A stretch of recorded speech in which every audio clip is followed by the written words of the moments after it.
네, 김영입니다. 오늘 수업 사실상 이제 오늘 유튜브 방송으로 교육하는 거는 오늘은 이제 마지막.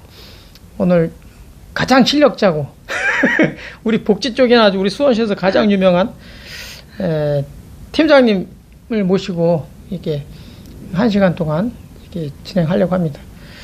한 40분에서 한 1시간 그 사이로 뭐 하다가 보면 뭐 금방 할 것 같아요. 우리 김매옥 팀장님 인사 같이 좀 하시죠. 네. 안녕하세요. 예, 안녕하세요. 반갑습니다.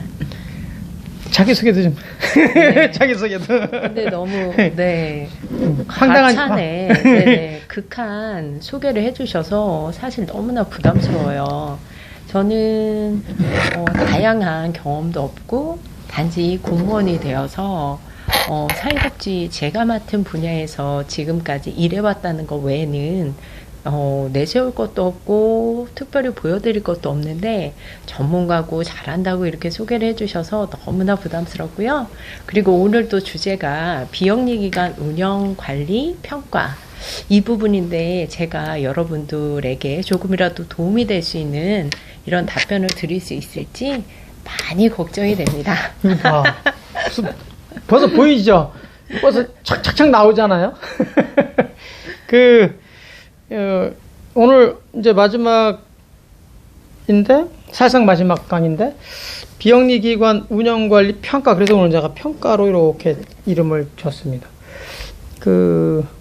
평가라는 건 사실은 이제 이런 거 저런 거 다 한 다음에 마지막으로 이렇게 종합적으로 논하는 건데, 그래서 이제 특별히 우리 김혜옥 팀장님을 모신 거는, 사실은 굉장히 실력자예요. 굉장히 실력자시고, 우리 수원시에서도 아주, 내노라 하는, 이론가고. 뭐죠? 아니, 기본적으로 학부도 이렇게 나오셨잖아요. 대학원도 네네. 이런 데 나오시고, 네. 사회복지. 네. 그런데 전문 그런 전공자고, 그리고 제가 까먹었는데, 뭐였죠? 동해 계실 때? 무슨 전문가라고 이렇게. 교육도 하잖아. 다니면서. 전국적으로 다니면서 교육도 하셔요. 이런 또 사회복지 전문 교육도 하시잖아. 자기 자랑 좀 해줘요. 글쎄요. 이거 자랑할 만한 건 아니고요.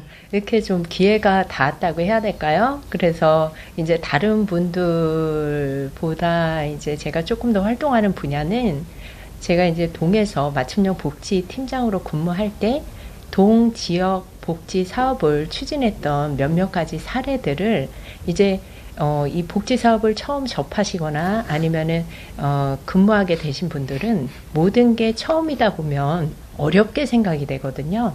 그래서 먼저 이제 제가 경험했던 사례들을 소개해드림으로써 그 지역에 맞는 복지 사업들을 개발하실 수 있도록 하는 그런 역할을 제가 좀 담당을 했습니다. 그것도 많이는 아니고요. 그냥 간혹 그런 기회가 주어졌을 때 그렇게 소개해드리는 역할을 했었고요. 또 이제 소개를 좀 하라고 하시니까 교육도 하셨잖아. 교육도 다니시면서. 예. 그러니까 그런 강의하고 교육을 조금 담당을 했었고요. 그리고 이제 작년에는 또 기회가 돼서 제가 이제 책도 우리 교수님 한 권 드리려고 가져오긴 했는데요. 예, 졸작입니다. 그렇지만 이제 열정 폭발. 네. 김 팀장의 지역복지 필살기. 네. 오, 이거 뭐 이렇게 전문가시라니까. 제목이 좀 거창하죠.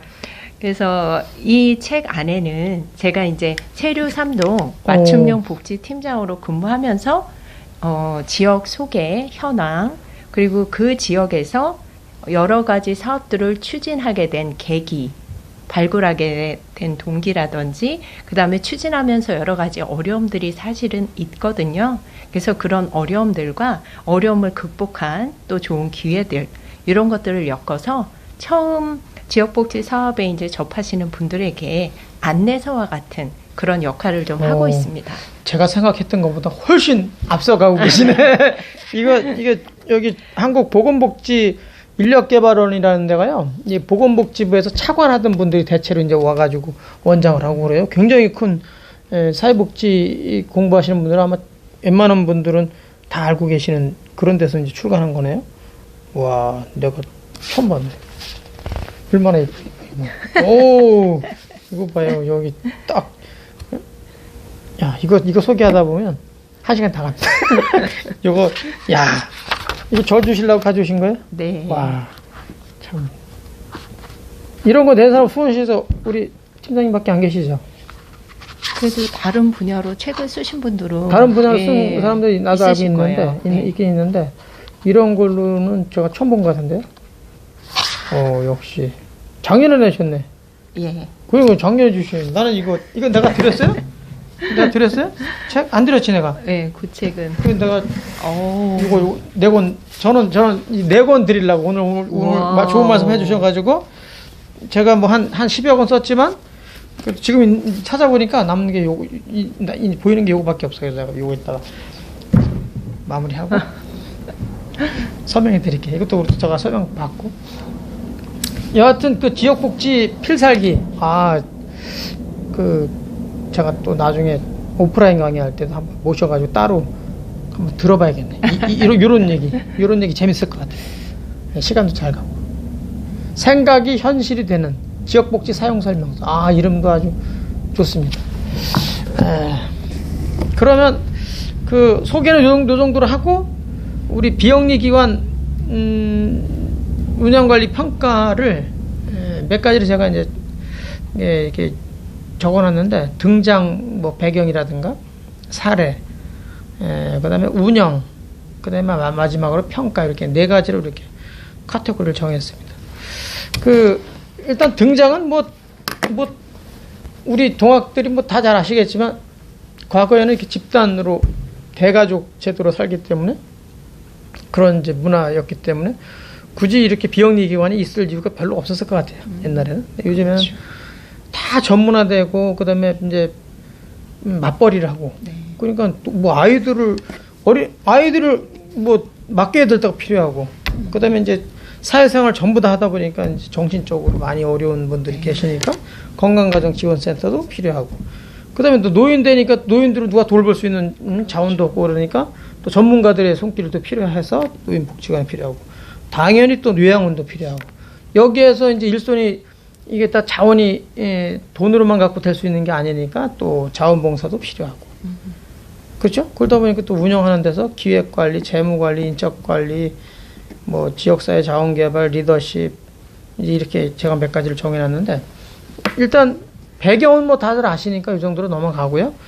그 사례 중심으로 일단 좀 얘기를 해볼까요? 우리 팀장님이 이런 부분은 정통하시니까.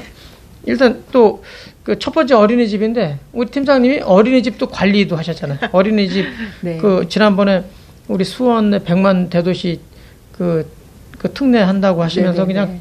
그냥 팔 달고 전체 네, 어린이집을 다 다니면서 이게 피켓 들고 그냥 네네. 100만 대도시 우리가 되면은 이러이러한 어린이집이 좋아지고 네네. 더 많아지고 국공립 어린이집이 더 많아진다, 이런 거 막 홍보하셨잖아요. 네네. 그 팔달구에만 어린이집이 꽤 되죠? 한 100개, 200개 되죠? 200개까지는 아니고요. 지금 많이 줄어서 제가 있을 당시에는 한 110개소 정도까지 줄었어요. 제가 있는 동안만 해도 한 30개소 정도가 폐원을 한 안타까운 일. 아이들이 없어 부질러서. 그리고 이제 팔달구 같은 경우에는 구도심이다 보니까요, 재개발로 인해서 이제 폐원하시는 경우도 있고요. 그렇구나. 네. 그럼 저거 이제 또 개발 다 끝나고 나면 그러면 좀 늘 거예요. 조금 드러나요. 네. 어린이집은 어렵나요? 어린이집도 운영하기가? 일반 이제 사업장도요, 자영업자 분들도 잘 되는 곳은 괜찮은데, 그렇지 않은 곳은 경영난이 심하듯이 어린이집도 좀 그런 것 같아요. 그래요. 예, 정부에서 지원을 많이 해준다고는 하지만 그거 가지고는 운영의 그런 어려움을 메꾸기는 어렵더라고요.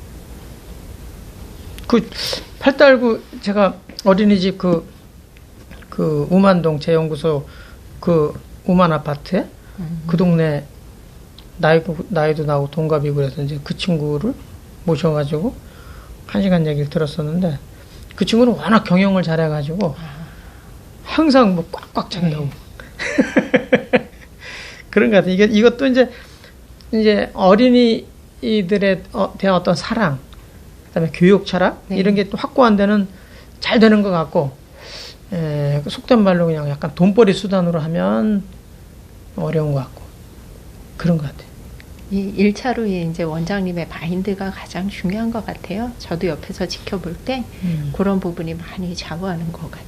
근데 우리 팀장님이 전문가 그 기질이 강한 건지 아니면 너무 그 매 눈을 가지셨는지 우리 김명욱 팀장님이 떴다 그러면 전부 다 어린이집에서 긴장하나요? 긴장한다는 얘기가 있어서 그래서 막 더 열심히 이거 관리를 하고 그랬다 그런 얘기를 들은 적이 있어요.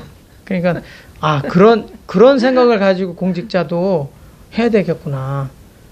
그래야 그래 공직자지. 그래서 우리 팀장님은 참 모셔가지고 얘기를 한번 들어봐야겠다. 그런 생각도 한번 해봤습니다. 건강가정지원센터는 우리 수원시 하나 있잖아요. 네. 남문에 하나 있던데 거기 센터장님도 한번 이렇게 뵀는데 사실은 저는 이제 건강가정지원센터가 그냥 건강한 가정을 위한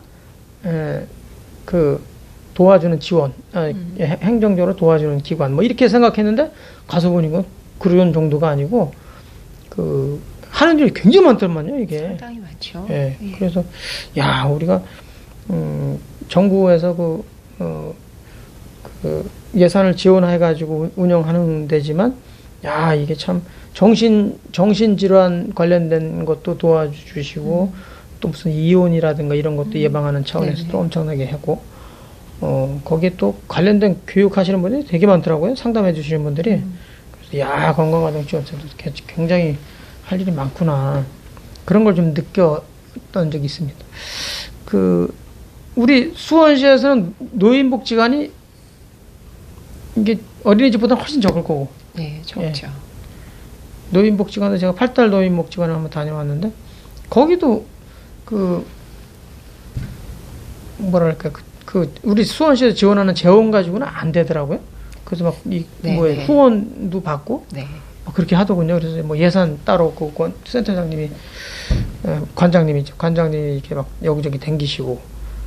그러니까 대부분 이런 복지기관 시설들이요 인건비 정도는 저희 수원시와 중앙정부에서 지원을 받더라도 그 외 사업비까지는 지원받기가 힘든 상황이기 때문에 그런 사업비를 따내고 후원받기 위해서 직원분들이 상당히 고생하시고 노력하고 있는 것 같아요. 저는 몰랐어요. 이거 다 그냥 지원하는 줄 알았어요. 그때 알고 보니까 그게 아니더라고요. 상당히 기관 운영에 대한 관장님이 그냥 여기저기 기관 다니면서 후원을 많이 받더라고요. 네. 근데 그게 또 이게 간단치가 않구나 그런 생각이 좀 들었어요. 그런 생각. 요양원은 이게 제가 안산을 우리 대학원 제자가 있어가지고 거길 갔다 왔는데 직접 운영하는데 안산이 제일 큰 요양원이더라고. 우리 수원은 어때요? 저 요양원 그 운영이 제가 보니까 이거 돈 없는 사람 못 하겠더라고요. 전부 다 그걸 해야 돼. 이거 건물을 사야 돼.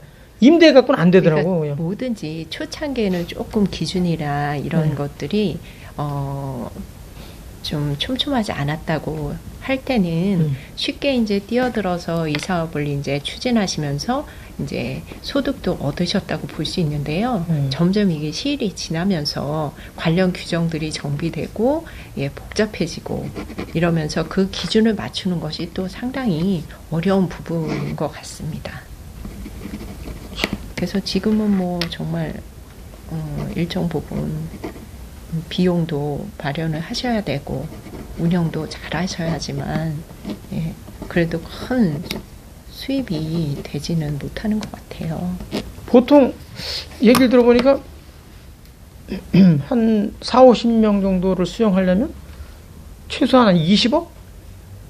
이 정도가 있어야 된다고 그러더라고요. 그래서 안산 이제 갔다 온 데는 거의 100명 정도?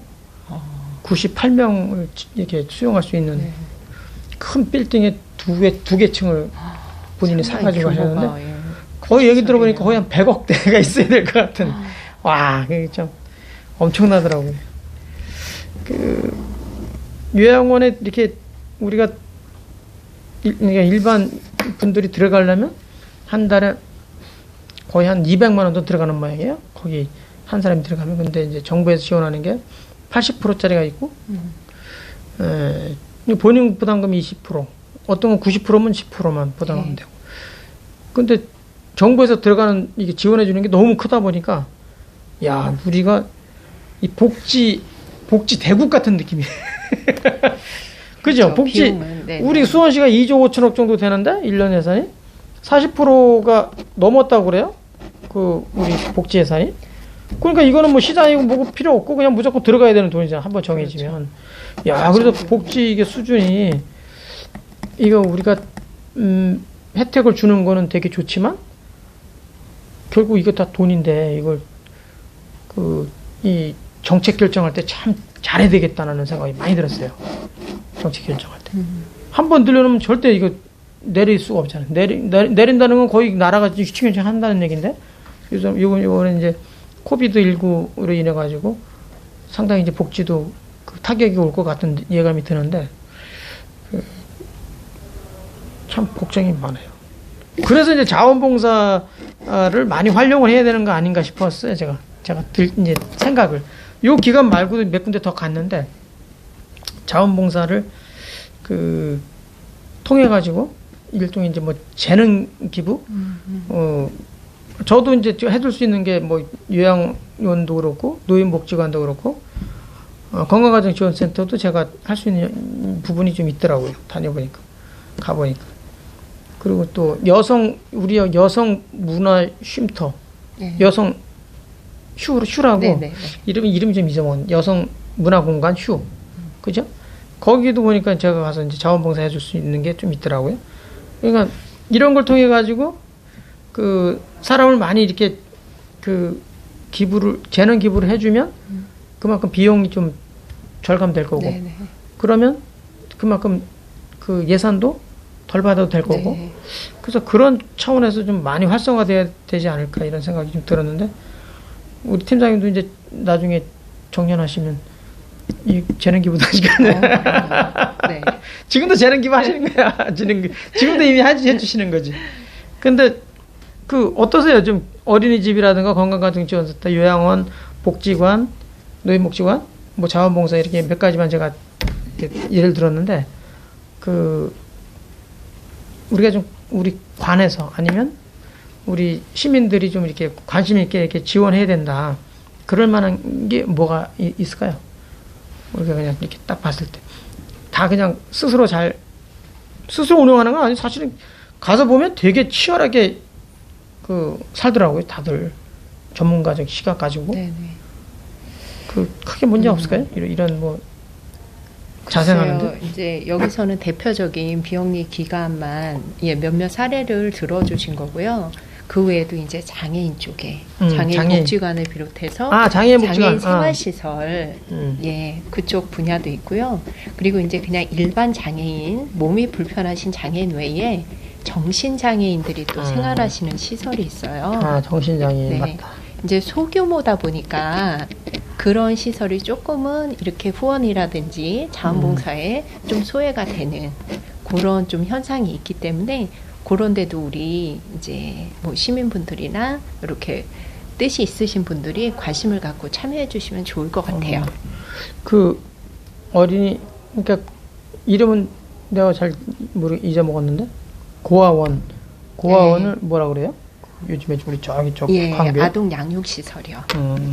그런 데도 다 이게 비영리 기관이죠? 네. 내가 그런 데를 다녀봐야 되는데 다음 학기 봐서 좀 배야겠네. 아동 양육 시설.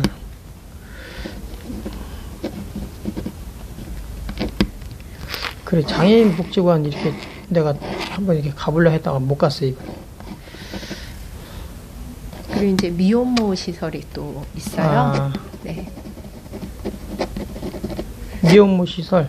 이런 데는 어디에 있어요? 미혼모 시설이? 지금 우만동에 고운뜰이라고 미혼모 시설이 지금 운영 중에 있어요. 그것도 우리 수원시에서 지원해요? 수원시는 아니고요. 그 재단 지금 제가 빨리 생각이 안 나는데요. 다른 이제 사회복지 재단에서 운영하는 시설이에요. 사회복지재단에서 지원해서 네. 지원이 아니라 거기서 만든 건가요? 그렇죠. 직접 운영을 하는 거죠. 야, 이런 데도 사실 우리가 살펴봐야 되는데. 그래도 전보다는 많이 국민 의식이 변화가 돼서요. 예전에 이제 미혼모 시설하면 조금 안 좋은 시선으로 바라보셨었는데 지금은 서로가 이제 함께 더불어 살아가는 이런 마인드로 많이 후원을 하시는 것 같아요. 저는 말이 나왔으니까, 말씀이 나왔으니까 얘기지만, 미혼모고 뭐고 많이 났으면 좋겠어. 지금은 많이 좀 났으면 심각한 좋겠어요. 상황이에요. 네, 많이 났으면 좋겠어요. 네. 그 어린아이들이 많잖아요, 여기는. 그렇죠. 그죠? 아기를 가지신 분들이 오셔서 이제 출산하고 산후조리 하시는 이 기간 동안 이용하시는 시설이거든요. 아니, 저는 애를 하나 낳고 싶어갖고 막 수술하고 막 쇼를 하고 그래도 애가 안 생겨가지고 결국 포기했는데, 왜 이렇게 애를 낳고도 왜 나몰라라 하는지 난 그런 거 참 안타까워. 근데 그래 이유 여하를 떠나서 어쨌든 그 아이들은 우리가 사회적으로 굉장히 큰 자산이니까, 네. 예, 우리가 그런 비용은 정말, 저도 아시겠지만 우리 우리 직원들이 자식 셋 나면 50만 원 네. 드리고, 넷 나면 70만 원, 다섯이면 100만 원 드리잖아요.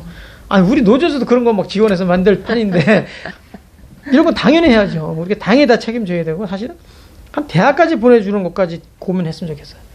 프랑스처럼.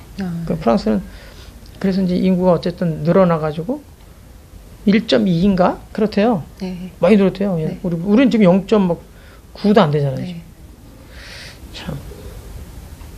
혹시 이거 말고 또 비영 얘기거나 우리가 점검할 게 또 있나요? 내가 사실 이 비영 얘기관 조사해가지고 제출하는 게 A4로 한 장 해가지고 그게 숙제였어요. 숙제.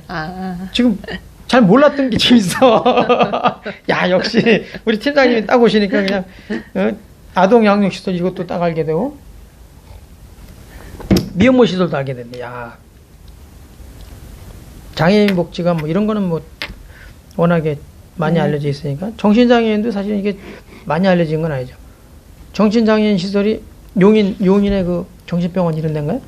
아니요. 그거는 뭐예요? 이분들이 정신장애, 제가 사회복지 시설 말씀드린 거는 병원에서 퇴원을 하셨는데 막바로 지역사회에서 생활하시기 어려우신 분이죠. 그분들은. 그렇기 때문에 이 중간 단계인 그 정신장애인 생활복귀시설에 거주하시면서 지역사회에서 적응할 수 있는 기간을, 그런 훈련을 받으시는 거예요. 아, 퇴원했지만 네. 퇴원 이후에 사회 적응 기간이라고 보시면 돼요. 아, 그런 촘촘하네, 굉장히. 촘촘하게 돼 있네요. 촘촘해요. 촘촘한데 시설이 이용하고자 하시는 분에 비해서 턱없이 적기 때문에, 그리고 요즘은 아시겠지만 지역사회에 정신장애인들이 문제가 심각해지고 그분들 숫자가 늘어나고 있거든요. 그래서 동해 사회복지를 담당하시는 분들, 그 관계자분들이 상당히 어려움을 많이 겪고 있어요. 그래서 이런 시설이 조금 더 많이 확대가 되면 이분들에게 충분한 서비스를 더 지원할 수 있지 않을까, 이런 생각을 갖고 있습니다. 이런 시설이 우리 수원시 몇 개나 돼요? 제가 몇 개까지는, 총 개수까지는 모르겠는데요. 대략 뭐 한 10개 돼요? 그 정도라고. 10개 정도? 예. 저는 이런 거 처음 들어봤어요. 그러니까 한 개 시설이 그냥 주택이에요. 주택을 얻어서 거기에 이제 시설로 그렇게 하는구나. 이용을 하는데, 거기서 이제 숙식하시면서 뭐 한 5-6분, 그렇게 많은 인원은 아니고요. 그냥 가족 같은 이런 분위기에서 생활하실 수 있는 이런 시설이에요. 그 아동만 이렇게 보호해주면서 이렇게 교육해주고 그런 데 있죠. 아동 뭐라 그래? 아동 지역 아동센터? 지역 아동 센터는 생활 시설은 아니고요. 이용 시설이에요. 아이들 이제 저녁 식사 정도 제공하고 거기서 이제 학습 부분을 도와주는 거죠. 정서 쪽, 보충. 학습 쪽. 네. 지역 아동센터 나도 제가 가본다고 하다가 한 번도 못 가는데. 그랬구나. 야, 복지가 알면 알수록 알면 할수록 좀 이렇게 우리가 알지 못하는 것들이 굉장히 아마 우리 학우 여러분들도 많이 아실 것 같아요. 학교에서 강의할 때 이렇게 사실 이렇게 촘촘하게 얘기를 못 하는데 그냥 뭐 하나씩 이렇게 맡아가지고 조그맣게 발표 한번 하고 그리고 얘기하고 마무리하는데 오히려 이번에 더 많이 알았던 것 같아요. 다니면서 직접 이게 인터뷰를 해보니까 더 많이 알았던 것 같아요. 알게 되는 것 같습니다. 이제 운영 그에 대해서 잠깐 말씀드릴까요? 그 기획관리가 있고 재무관리, 인적자원관리, 지역사회 자원개발, 지역사회 자원개발이라는 게 뭐 그 인적자원개발하고 인적자원 관리하고 그게 크게 다르지 않은데 이게 꼭 필요할 것 같아요. 이게 필요하죠. 예, 비영리 기관에서는 네. 100% 자기 자원이 많으면 그걸 그냥 충당하고 교육시켜갖고 이렇게 활용하면 되는데 그게 안 되니까 대부분 예산 가지고 하려다 보니까 그게 한계가 와서 어떤 형태로든 외부의 손을 빌리면서 비용을 많이 들이지 않으면서도 이렇게 할 수 있는 상당히 그렇게 필요할 거고 리더십 같은 경우는 이제 그 직원들 관리를 어떤 형태로든 해야 되는데 또 이제 그 책임자들 관장이라든가 원장이라든가 이런 분들이 그 리더십이 없으면 안 되잖아요. 그러니까 그런 부분이 필요한데 우리 팀장님은 기획관리라든가 재무관리, 인적관리, 지역사회 이게 통틀어서 그냥 이렇게 생각나는 대로 좀 이렇게 어떻게 했으면 좋겠더라. 내가 여태까지 지금 한 20년 되셨죠? 지금 우리 수원시 들어오신지 그 하시면서 기획관리는 뭐 대체로 공통적인 게 많고 재무관리도 딱 보면 뭐 예산이 몇 퍼센트 뭐 자기가 홍보해가지고 그러니까 노인 복지관 같은 데가 홍보를 많이 해가지고 가서 이제 후원을 많이 받더라고요. 이런 데 빼고는 대체로 그냥 머릿수 곱하기 지원 얼마 뭐 이렇게 돼 있잖아요. 그러니까 좀 조금 나쁘게 표현하면 그냥 개발 안 해도 되는 거야. 그냥 머릿수만 잘 채우면 된다. 그러면 정부에서 얼마 지원해주고 하니까. 근데 그렇게 해서는 이 비영리 기관이 한계가 있을 것 같아요.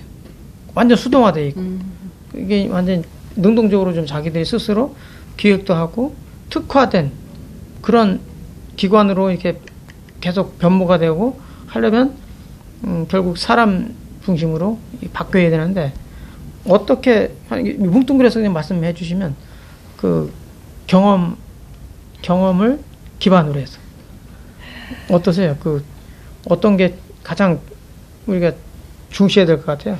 글쎄요, 저희도 이제 정책을 개발하고 지역복지 사업을 추진하면서 가장 중요한 건 그 지역 특성에 맞는 그런 사업들을 개발해서 추진하는 것이거든요. 그리고 이제 이 비영리 단체 기관 같은 경우에도 마찬가지라고 생각합니다. 어떤 분야의 기관인지 그 색깔이 분명해야 되고요. 그 다음에 이제 그 지역 특성을 또 반영한 사업들을 개발하는 것이 프로그램을 추진하는 것이 중요하거든요. 근데 저희가 보편적으로 저희 공무원들도 그렇습니다만 쭉 중앙정부에서 내려오는 매뉴얼이 있어요. 그런 그 매뉴얼대로 하다 보면 쭉 그냥 반복적으로 편하게 이러면서 타성에 적게 되고 뭔가 새로운 시도나 도전을 하기에 어려운 게 현실이거든요. 그리고 너무나 지금 기존의 것 프로그램이나 사업을 추진하는 데만도 너무나 에너지나 시간적이나 물질적인 것들이 소진이 되기 때문에 사실 어려운 건 사실입니다. 하지만 저희가 복지라는 주민을 국민들을 행복하게 해준다는 이런 마인드 측면에서 볼 때 조금 이런 부분을 타개하고 뭔가 지역 특성에 맞으면서 지금까지와는 차별화된 그런 정책들을 추진하려는 그런 시도, 노력, 마음가짐이 제일 저는 중요하다고 생각을 하고요. 그래서 공무원이든 아니면 비영리 단체에 근무하시는 직원분이시든 그건 저는 동일하다고 생각을 합니다. 그래서 그런 마인드를 가지고 접근해 나가면 사실 현실적인 어려움은 많습니다만 뭔가 뜻이 있는 곳에 길은 반드시 있더라고요. 저도 작은 세류 3동이라는 곳에서 지역복지 사업을 추진하다 보면 예산으로 내려오는 것은 딱 한정되어 있습니다. 근데 지역 주민의 욕구에 맞는 사업을 추진하기 위해서는 예산에서 쓸 수 없는 뭔가 자체적으로 마련해야 되는 그런 이제 비용이 솔찬히 많거든요. 그럴 때 이 비용을 어떻게 마련할지 그것은 사실 그렇게 저한테 어려운 문제가 아니었어요. 왜냐하면 목적이 분명하고 이것에 대한 동기부여만 된다면 분명히 뜻이 있는 주민들이 계시거든요. 주변에는 얼마든지. 그래서 그분들과 함께 저희가 계획한 것을 충분히 추진해 나갈 수가 있었어요. 그래서 아마 지금 현재도 우리 비영리 기관에 지금 근무하시는 관장님을 비롯한 직원분들도 동일하게 이런 어려운 여건 속에서도 이분들이 갖고 있는 주민을 향한 봉사정신, 이런 희생정신을 가지고 아마 열심히 노력하고 계실 거라고 생각을 합니다. 그리고 여러분도 다 아시겠지만 사실 복지사업이라는 것이 중앙정부의 힘만으로, 정부의 힘만으로는 불가능하다는 거 아시잖아요. 예산적인 측면도 마찬가지고 인력적인 측면도 마찬가지거든요. 그렇기 때문에 이분들이 필요한 거예요. 비영리 기관에 근무하시는 이런 기관 단체가 없다면 우리 중앙정부, 지방정부의 힘만으로 불가능하거든요. 점점점 사회복지 수요가 늘어나고 욕구가 다양해지는 상황에서 그 부분을, 간극을 메워주실 수 있는 분들은 이분들이십니다. 그래서 저는 공직에 몸담고 있지만 이분들과 함께 파트너십을 가지고 이 사업을 추진해 나가는 것이 돈을 들여서 뭔가를 하는 것 이상의 시너지 효과를 저는 낼 수 있다고 분명히 생각을 하고 있거든요. 근데 그렇게 같이 호흡을 맞춰 나가는 데까지 조금의 잡음도 있고 어려움도 있습니다. 저도 이제 사실 공직에만 우물안 개구리처럼 생활을 하다가 이제 수원시 사회복지 협회 회원으로 등록을 하고 참여를 좀 했었어요. 그 당시에 이제 참여한 소감은 어떤 새로운 신천지와 같은, 그런 어떤 이단 종교인 신천지가 아니고요. 신세계를 만난 것 같은 이런 경험, 생각이 들더라고요. 정말 그냥 공직 안에서만 머물었는데 이 사회복지라는 것이 공직을 넘어서 민간기관에서 지금 펼쳐지고 있는 이런 다양한 환경들을 접하게 됐을 때 저는 정말 눈이 확 크게 떠지면서 이것과 같이 우리가 공직이 하나가 돼서 뭔가 더 큰 시너지 효과를 내야 되겠다. 큰 기대를 갖긴 했었는데 막상 그것이 현실적으로 발맞추어 나가기까지는 서로가 갖고 있는 여태까지 쌓여진 벽이 높다는 걸 좀 실감하기도 했어요. 한편으로는. 한 모금 하시. 이제 슬슬 나오죠. 이제 전문가적인 어떤 관이 이제 슬슬 나오시네. 저는 몇 곳을 이렇게 현장을 다녀보니까 우리가 그냥 사회복지 기관은, 특히 이제 이런 비영리 기관은 그냥 돈벌이 수단으로만 하면 안 될 것 같은 느낌이 들었어요. 그래서 거기 종사하시는 분들도 능력이 좀 필요한 것 같은 느낌? 그냥 막연히 일반 기업 같은 경우는 내가 그냥 내 몸뚱이 열심히 노동에 참여해서 그냥 임금을 받는다 이런 생각을 할 수도 있는데, 이런 기관은 특히 이제 대체로 보면 약자들을 많이 돌봐야 되는 그런 대상이 이제 아주 뚜렷하다 보니까 그건 자격이 좀 필요할 것 같아요. 거기서 구성되어 있는 그분들이 자격이 있는 분도 계시고, 그냥 속된 말로 돈벌이로 이렇게 종사하시는 분도 계신 것 같아요. 그런 거는 우리 팀장님도 많이 좀 느끼지 않았나요? 그런 일정한 좀 어떤 자격을 구비한 사람이 한해서 그런 종사해야 되는 거 아닐까. 사실 이제 얼마 전에 또 저희 수원시 내에서도 어린이집에서 아동학대 사건이 보도가 된 적이 있었어요. 그런 걸 보면서 저도 어린이집 업무를 봤던 한 사람으로서 가슴 아프게 생각을 하고요. 이렇게 이제 어느 조직이든지 예, 그 조직에 맞는 어떤 마인드를 가지고 대다수의 분들이 열심히 근무를 하시지만 몇몇 분들에 한해서는 이제 그 상황을 뭔가 이해하지 못하시고 거기에 맞는 자기의 역할을 못하시는 분들이 있더라고요. 그래서 그런 분들이 어떤 교육이라든지 아니면 주변의 환경에 잘 동화가 되셔서 같이 어울릴 수 있다면, 조화를 이룰 수 있다면 너무 좋은데 그렇게 되지 못했을 때 그런 문제들이 일어나는 것을 볼 수가 있어요. 이런 건 제도적으로 좀 이렇게 걸릴 필요가 있지 않겠어요? 앞으로라도 지금이야 뭐 이를테면 어린이집 같은 경우는 요 앞에 우리 시청 사거리 거기 어린이집 요양 뭔가 경기 보육교사 이런데 네. 교육을 받고 이제 교사가 되시는 것 같은데 이걸 이제 약간의 그 자격제도 네. 이렇게 해가지고 그 일정한 그러니까 우리가 유치원 교사가 되려면 대학을 졸업해야 되잖아요. 전문 그 그런 전공 과목을 다 이수하고 시험을 봐서 합격해야 갈 수 있잖아요. 근데 어린이집 같은 경우는 이제 너무 진출이 좀 자유로운 것 같아 상대적으로. 그러니까 거기에 종사하시는 분들도 좀 뭐라 그럴까 좀 전문가적인 되게 그 교육적인 기관인데 그렇죠. 그분들이. 네. 그러니까 어려서부터 그런 또 교육을 잘 받아야 아이들이 또 여기 그 조금 나쁘게 얘기하면 세뇌잖아요. 세뇌가 잘 돼야 올라갈수록 좋은 또 우리나라의 인재가 되고 동량이 되는 거니까 그런 필요가 있겠다는 생각이고 건강가정지원센터는 그런 전문가들이 꽤 계시는 것 같더라고요. 거기는 상당한 수준이죠. 네, 수준이 네. 되게 높으신 것 같아요. 노인복지관도 그래도 그 전문가적인 예, 다 대부분 학부를 졸업하신 분들일 거예요. 요양원은 좀 이제 그 돈벌이하러 오시는 분들이 좀 계신 것 같아요. 자격증을 이제 이렇게 따시고 오시는 분들도 있으신 것 같아요. 그러게요.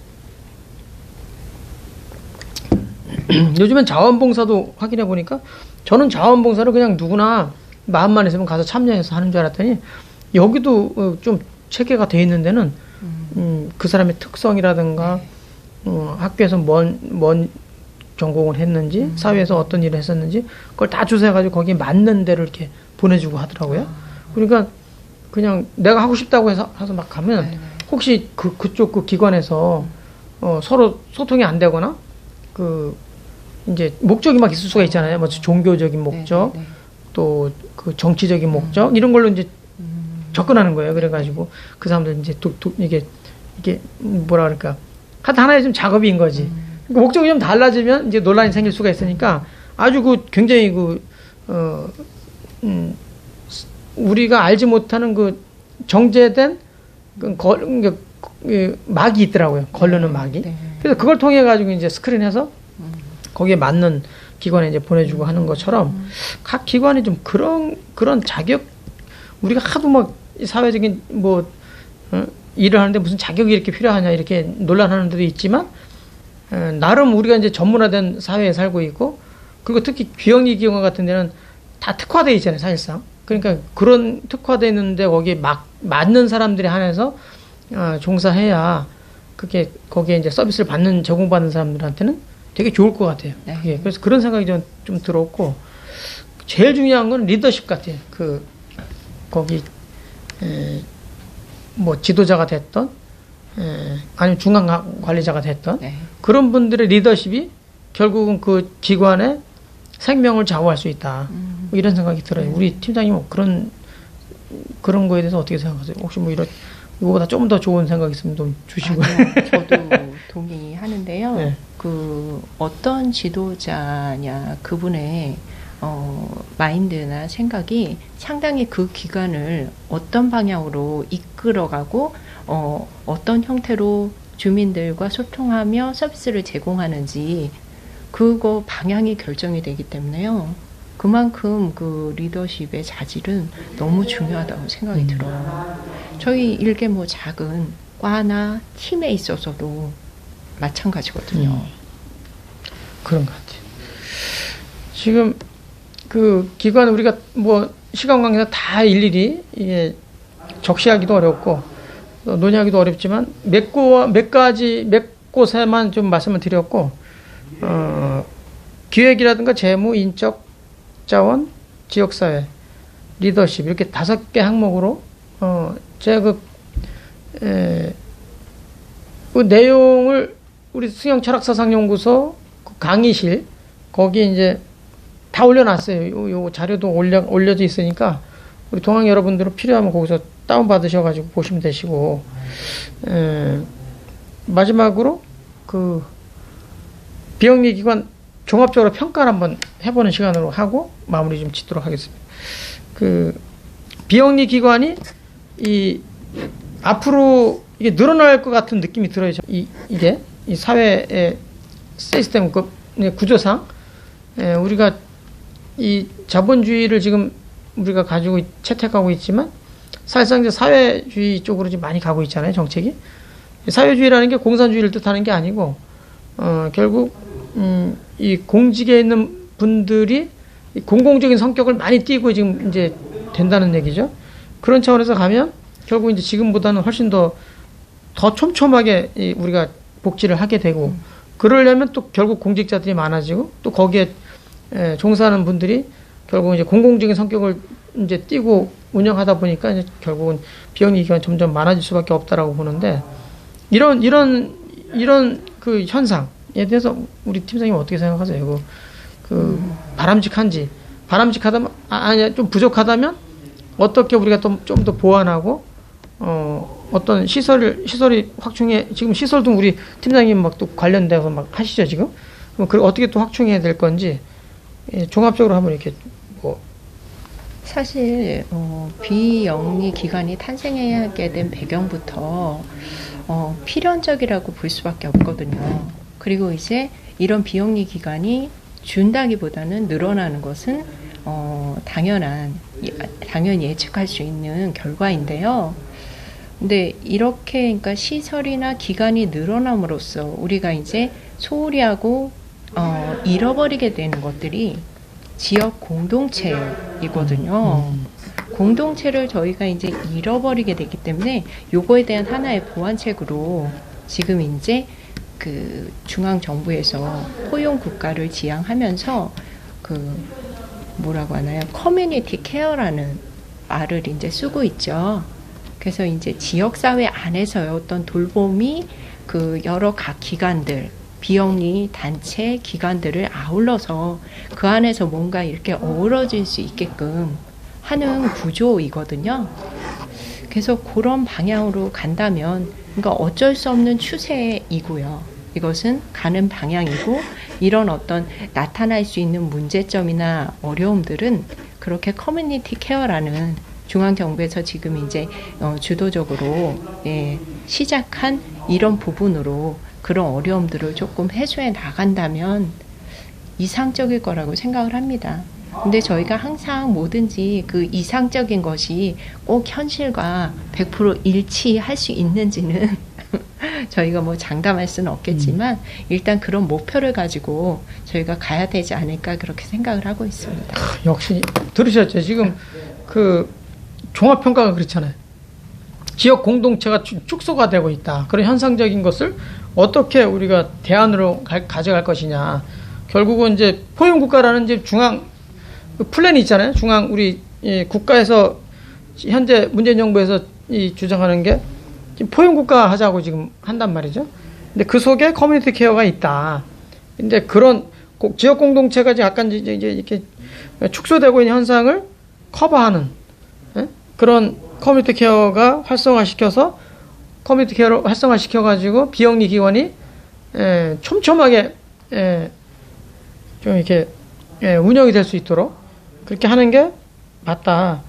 이거 중간중간에 결국 이제 돈이 많이 필요한데 돈을 이제 어떻게 이제 마련할 것인지 이제 그런 것은 뭐 국가가 성장하면 사실은 이제 질적으로 운영을 해야 되기 때문에 양보다는 질로 가야 되기 때문에 결국 이제 우리가 복지 쪽으로 갈 수밖에 없다라는 생각이 이제 그런 이제 평가해 주셨습니다. 아시겠죠? 대강 우리 이제 그 등장 배경도 아시고 사례, 그다음에 운영하는 거 여기저기 다니면서 이제 많이 보셨으니까 좀 아실 것 같고 평가도 지금 이제 현상과 대안을 이렇게 간단하게나마 이렇게 살펴봤습니다. 우리 짧은 시간이었지만 우리 팀장님 딱 보니까 어때요? 굉장히 벌써 지식인처럼 보이죠? 실제로 우리 수원시에서 아주 굉장한 활약을 하고 계십니다.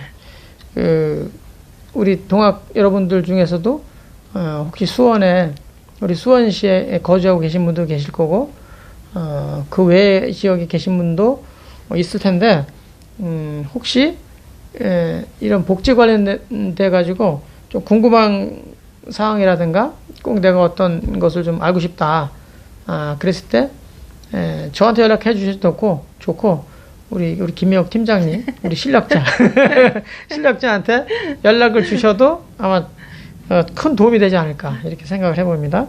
오늘 비영리기원 운영관리 평가 사실상 다음 주는 이제 오프라인으로 저녁 먹으면서 또 다른 이야기들을 나누면서 마무리할 거지만 사실상 오늘은 이제 유튜브로 방송하는 우리 커리큘럼은 이걸로 이제 오늘로서 종료를 이제 하고자 합니다. 우리 팀장님 너무 감사드리고 제가 사실은 이거를 안 드렸어요. 이거 페이퍼를 안 드리고 오시자마자 제가 딱 지금 까놓고 지금 얘기 시작한 거예요. 그래서 사실은 굉장히 당황할 법한데 역시 전문가라 그런지 척척 나오시네. 척척 나와가지고 그래도 매끄럽게 자연스럽게 잘 된 것 같아요. 저는 벌써 그 그릇을 알고 있기 때문에 아니에요. 이렇게 미리 안 드렸어요. 아니 제가 괜히 말씀드린 내용 중에 오류도 있고 그다음에 또 헛소리한 것도 있을 수 있습니다. 그렇기 때문에 너무 그렇게 봐주시고요.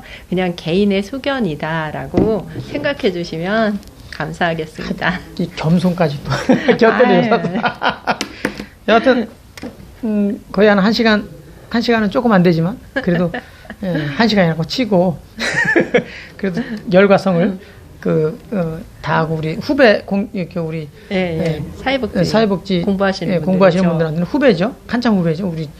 우리 팀장님은 뭐 오래되셨으니까 잘 되시길 이제 바란다고 하면서 마치도록 하겠습니다. 고맙습니다. 네, 감사합니다. 고마워요.